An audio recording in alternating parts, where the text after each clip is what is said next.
I'm back, motherfucker! I'm back! What do you think most people get wrong about motivation? You have to learn to train your mind well beyond motivation. And so many people just want it the easy way. I'm sorry, man. It's not. So what they start to do is they build this narrative. Why does the truth matter so much?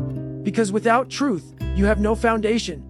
You can't build anything real if you're not honest with yourself. The real version of you, the one with grit, with resilience, with purpose, lives in that uncomfortable space you keep avoiding. We all crave toughness.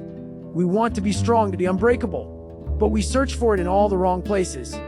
We look for it in comfort, in routine, in the familiar, but you will never find real strength in a comfortable environment. If you're listening to this, understand toughness is forged in discomfort.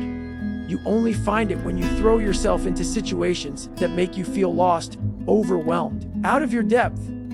It's when you're gasping for air, when you feel like you're drowning, that you finally, I'm not going to let this break me. That's your starting point. Most people never get there. They stay in the shallow end, setting goals they know they can reach, avoiding anything that might expose their weaknesses. But growth lives in that space where you're unsure, where you're afraid, where you doubt yourself. That's where you become more than you thought possible. You have to set goals that scare you, that seem out of reach. That's how you stretch. That's how you get better. When the alarm clock goes off at 4 or 5 in the morning and your mind screams at you to stay in bed, you have to, because to get where you want to go, you'll have to endure pain, mental pain, emotional pain, the pain of doing things you don't want to do, day after day. Every night, ask yourself, did I do enough today?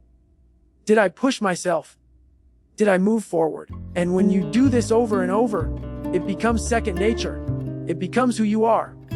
I never wanted to live a life of constant struggle, but I realized if I wanted to reach the other side, I had to go through the fire.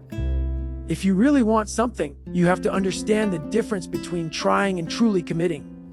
Trying is dipping your toe in the water.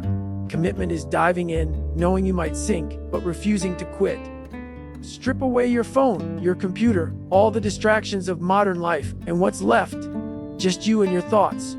When you're facing depression, heartbreak, loss, real-life pain, there's no app, no search engine that can save you. You're alone with your mind, and your mind will try to pull you in every direction to convince you to give up, to take the easy way out.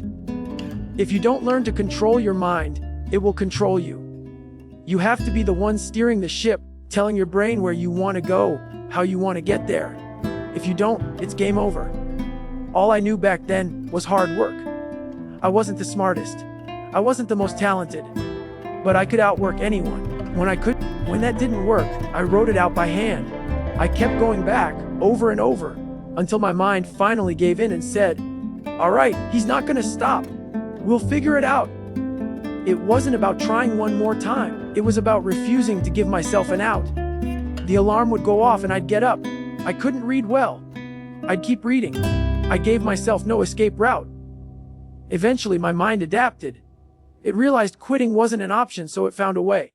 That's how you get through the impossible. You immerse yourself in the struggle until it becomes your new normal. I became comfortable in hell because that's what it took.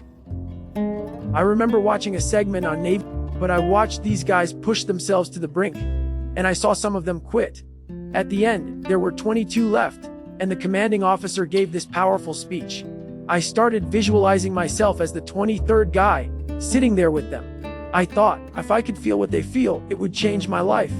What was I chasing? Was it respect, accomplishment? No, it was victory. Not victory over others, but victory over myself.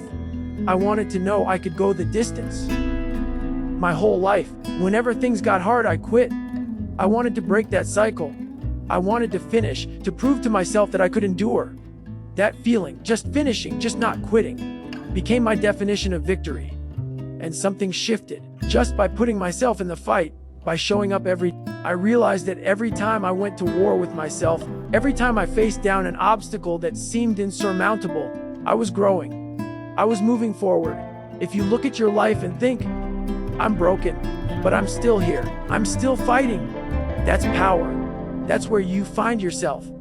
No one discovers who they really are without going through trials, without suffering, without holding themselves accountable. And accountability is its own kind of suffering. Being responsible for yourself, for your actions, for your progress. It's not glamorous. It's hard. It's relentless. But the more I did it, the more confidence I gained. And with that confidence, I realized something: I didn't need a coach, or a trainer, or money, or special knowledge. I just needed to keep showing up, to keep. That's where I found my true self. People ask, how did you do it? The answer is simple but not easy. You already know what you have to do. You have to step into the discomfort. You have to stop running from the pain, the fear, the doubt. That's where your real strength is hiding. That's where you become who you're meant to be. A music swells soap. If you want to change your life, stop searching for shortcuts. Stop waiting for the perfect moment. Dive into the struggle. Embrace the discomfort. Face your fears head on. Because on the other side of that pain, on the other side of that darkness, is the light you've been searching for. And the only way to reach it is to go through the fire. But if you keep moving forward, if you refuse to quit, if you hold yourself accountable every single day, you'll find a strength you never knew you had. And when you do, you'll realize the victory was never about beating anyone else. It was about conquering yourself.